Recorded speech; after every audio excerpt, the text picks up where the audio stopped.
Hi everybody, this is Bailey from SeaWater Pro. Thank you for considering our WaterMakers. I'm here with my coworker Trevor. We're going to show you how to assemble our most popular unit, the M200 ACP. The tools you're going to be needing today to assemble any of our WaterMakers are a wrench, scissors, Teflon tape, and a drill with a Phillips head on it.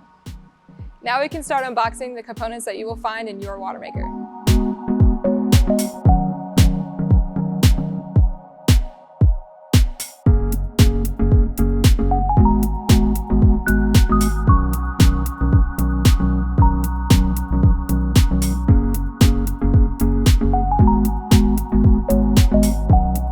Please take a moment to review the assembly and parts manual found with every single SeaWater Pro WaterMaker. Now we have all the components laid out to assemble our SeaWater Pro WaterMaker.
From our team here at SeaWater Pro, we want to thank you for watching our quick assembly guide.